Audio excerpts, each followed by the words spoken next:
नमस्कार दोस्तों, आज अपन स्प्रिंग बोर्ड एकेडमी के एनवायरनमेंट इकोलॉजी से अपन आरएएस प्रीलिम्स का जो टॉपिक है मरुस्थलीकरण डेजर्टिफिकेशन उसके बारे में अपन देखते हैं। भाई मरुस्थलीकरण किसे बोलते हैं, जो प्री के हिसाब से आएगा मैं उसको इम्पोर्टेंट बताता जाऊंगा आपको। मरुस्थलीकरण क्या होता है कि अगर कोई उपजाऊ भूमि है, उसमें उपजाऊपन है, अगर उस उपजाऊ भूमि का क्षरण हो और उसका उपजाऊपन खत्म हो तो वो मरुस्थल होता है। मरुस्थल रेतीला भी हो सकता है और ठंडा मरुस्थल, टुंड्रा मरुस्थल, ये सब मरुस्थल के उदाहरण है। शीत मरुस्थल भी हो सकता है, मतलब वहाँ वृक्ष नहीं हो, तो ये सब मरुस्थल की घटनाएं हैं, चाहे से वो रेतीला हो चाहे से वो शीत हो। तो ठंडा और गर्म मरुस्थल अपन वर्ल्ड ज्योग्राफी में पढ़ते हैं। मरुस्थलीकरण क्षरण प्रक्रिया है। मरुस्थलीकरण क्या है? क्षरण प्रक्रिया है जिसके द्वारा एक उपजाऊ भूमि अपने वनस्पति और जीव जीवों को छोड़कर, जीव जीवों को खोकर एक मरुस्थल में परिवर्तित हो जाती है। एक भूमि क्या होती है? वो उपजाऊपन से खोकर वहां पे वनस्पति भी नहीं बसती और अपनी जीव जंतु भी वहां पे नहीं बसते और एक मरुस्थल में तब्दील वो हो जाती है, वीरान जगह हो जाती है। यह सूखे वनों की कटाई, जलवायु परिवर्तन व मानवीय गतिविधियों या अनुचित कृषि गतिविधियों जैसे कर्तन व दहन, श्लेषण, बर्न, ऐसी झूम कृषि, इन सब के कारण भी मरुस्थलीकरण बढ़ जाता है। मरुस्थलीकरण के कुछ कारण है: अत्यधिक पशु चराई है, अम्लीय वर्षा है, वृक्षों की कटाई है, खेती के तरीके हैं और शहरीकरण है। आजकल शहरीकरण हो रहा है तो पेड़ पौधे काट देते हैं। जलवायु परिवर्तन है, भूमि में भूमि के संसाधनों को अलग करना भूमि से, अत्यधिक दोहन, भूजल दोहन और प्राकृतिक आपदाएं, ये सब मरुस्थलीकरण के कारण हैं। फिर अपन मरुस्थलीकरण के दुष्प्रभाव देखें तो भाई कृषि उत्पादन घट जाएगा और मरुस्थल में तब्दील हो जाएगा, तो वहां के लोग बाग, किसान गरीबी के प्रकोप में आ जाएंगे, गरीब बन जाएंगे और वहां गरीबी फैल जाएगी। खाद्य वस्तुएं महंगी हो जाएगी और कम लोगों के लिए उपलब्ध रहेगी, तो महंगी होने से भुखमरी की समस्या हो जाएगी। और दूसरी बात करें, देश की अर्थव्यवस्था, इकोनॉमी पर बुरा प्रभाव पड़ेगा। जैव विविधता में ऑटोमेटिक कमी हो जाएगी, जीव जंतु भाग जाएंगे वहां से, पेड़ पौधे वनस्पतियां भी नष्ट हो जाएगी और पर्यावरण संतुलन बिगड़ेगा वहां का। आंधिया, तूफान, जलवायु परिवर्तन, प्राकृतिक आपदाएं, ये सब वहां पे आएगी। अब सबसे इंपॉर्टेंट है प्री के हिसाब से ये वाला टॉपिक। भारत में मरुस्थलीकरण का प्रेजेंट टाइम है 31% या 32% के आसपास है, तो आप ये डेटा लिखना, मरुस्थलीकरण का क्षेत्रफल 31% के लगभग हो गया है। संयुक्त राष्ट्र का एक सम्मेलन है, जैसे पर्यावरण प्रदूषण के लिए यूएनएफसीसी का सम्मेलन होता है, वैसे संयुक्त राष्ट्र की एक संस्था है United Nation convention to combat desertification. Desertification लड़ने के लिए यूनाइटेड नेशन का एक संस्था है। तो इसके द्वारा प्रस्तुत किए गए सरकार के आंकड़ों के अनुसार भारत ने पिछले एक दशक में लगभग 31% घास के मैदानों को खो दिया है, मतलब वो मरुस्थल में तब्दील हो गए हैं पिछले एक दशक से, पिछले 10 सालों से। और अन्य रिपोर्ट के अनुसार भारत में लगभग 32% क्षेत्रफल में भूमि का क्षरण हो रहा है, लगभग वो मरुस्थल में तब्दील हो रहा है। और वर्ष 2003 और 2005 व 2006, 2011 व 13 के बीच में भारत के 26 राज्यों में मरुस्थलीकरण था, जिसमें जो टोटल भारत का मरुस्थलीकरण है उसका 80% भाग केवल 9 राज्यों में है। 9 राज्यों में बहुत ज्यादा मरुस्थलीकरण है, उसमें राजस्थान भी अपना एक है। टोटल 26 राज्यों में भारत के मरुस्थलीकरण का प्रकोप बढ़ रहा है। अब नियंत्रण के लिए स्थानीय स्तर पर अत्यधिक पशु चराई पर नियंत्रण करो, और दूसरा है पर्यावरण हितैषी कृषि को, मतलब नेचुरल फार्मिंग को बढ़ावा देना चाहिए। अत्यधिक मात्रा में वृक्षारोपण करना चाहिए, वर्षा जल का संग्रह करना चाहिए, मल्चिंग बनाना चाहिए। ये सब स्थानीय स्तर के उपाय है।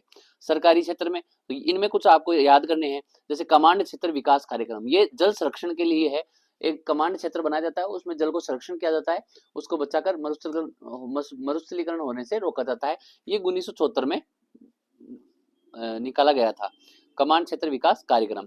फिर एक है एकीकृत वाटर शेड प्रबंधन कार्यक्रम, जिसे बाद में 2003 में हरियाली दिशा निर्देश, हरियाली गाइडलाइन बना दिया गया, और फिर बाद में इसे पीएम कृषि सिंचाई योजना के तहत, पीएम कृषि सिंचाई योजना, बूंद बूंद सिंचाई योजना के तहत इसको हरियाली दिशा निर्देश को शामिल कर लिया गया। फिर ग्रामीण विकास मंत्रालय की एक पहल है रेगिस्तान विकास कार्यक्रम, 1995 में आया। तो अपने को एक तो इसमें याद हो जाएगा कमांड विकास क्षेत्र विकास कार्यक्रम 1974 का, एक रेगिस्तान विकास कार्यक्रम 1995 का। फिर बात करें भारत, 1994 में United Nation convention to combat desertification का हिस्सा बन गया। एक्चुअल में United Nation combat desertification CCD ये बनी भी 1994 में थी और भारत 1994 में इसका सदस्य बन गया, और इसको लागू किया गया 1996 में यूनाइटेड नेशन के द्वारा। तो ये बहुत इंपॉर्टेंट बात है भाई, इसको आप याद रखना। फिर पर्यावरण, वन और जलवायु परिवर्तन मंत्रालय द्वारा 2000 में राष्ट्रीय वनीकरण कार्यक्रम, जो भारत का पर्यावरण वन व जलवायु परिवर्तन मंत्रालय है उसने राष्ट्रीय वनीकरण कार्यक्रम सन 2000 में स्टार्ट किया। 2001 की बात करें तो उसमें पर्यावरण वन एवं जलवायु परिवर्तन मंत्रालय द्वारा national action programme to combat desertification लागू किया गया।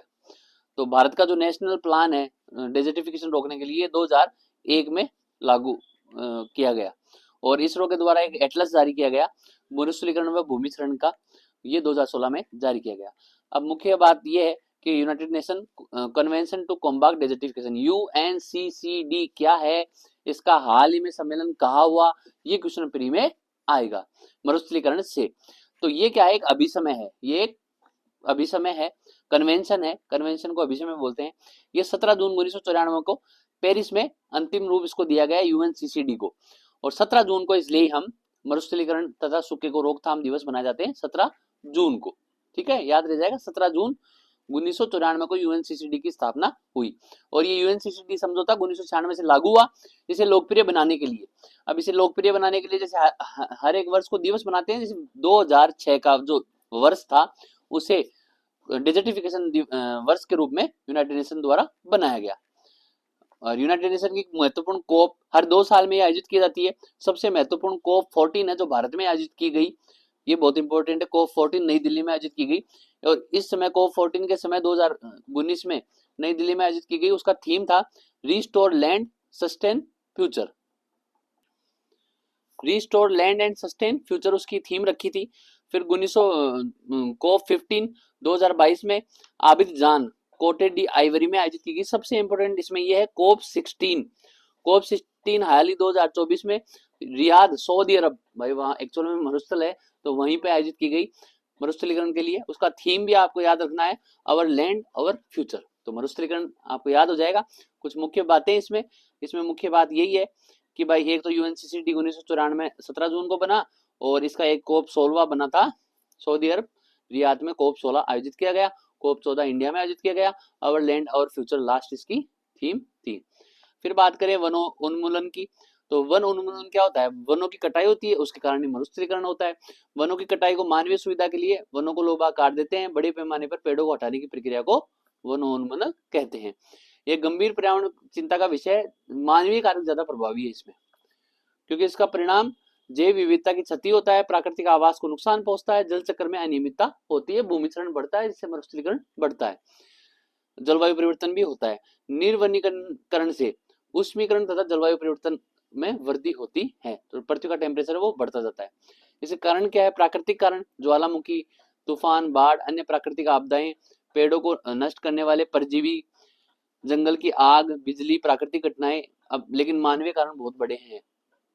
मानवीय कारणों की बात करें तो कृषि, छोटे बड़े पैमाने पर कृषि की जाती है तो पेड़ पौधों को हटा दिया जाता है। लॉगिंग क्या होता है, कच्चे माल के रूप में उद्योगों को आपूर्ति करने हेतु वो पेड़ काट कर उद्योगों में कच्चे माल के रूप में दिया जाता है, इसे लॉगिंग बोलते हैं। फिर खान नगरीय विस्तार, शहरीकरण, इन लिए वनों को काटा जाता है। और संयुक्त राष्ट्र यूनाइटेड नेशन के द्वारा UNFCCC के द्वारा बताया गया United nation framework of climate change, ये संस्था है, इसके द्वारा बताया गया कि कृषि के लिए 80% और लॉगिंग के लिए 14% वनों की कटाई की जाती है। अब व्यक्तियों की भूमिका, सबसे इंपॉर्टेंट ये है 3R, कि भाई व्यक्ति 3R सिद्धांत से वन उन्मूलन को रोक सकते हैं। 3R है रिड्यूस, रीयूज और रिसाइकल, इनको इसी क्रम में याद करना है। रिड्यूस, रीयूज, रिसाइकल के सिद्धांत को अपनाकर वन क्षति कम करने में अपना योगदान दे सकते हैं। सरकार की भूमिका, सरकार पेड़ों की अवैध कटाई को लेकर रोक लगा सकती है, सुरक्षित वनों की संख्या को बढ़ा सकती है, अवसंरचना निर्माण हेतु अगर वन काटने भी पड़े तो दूसरी जगह वन लगा सकती है। कृषि उद्योग में तकनीकी व निवेश को बढ़ा सकती है। वनों को नुकसान पहुंचाने वाली कृषि पद्धतियों जैसे झूम कृषि है, इन सबको प्रतिबंध करना चाहिए और जिन क्षेत्रों में वन काटा जा चुका है उन्हें पुनः विकसित करना चाहिए।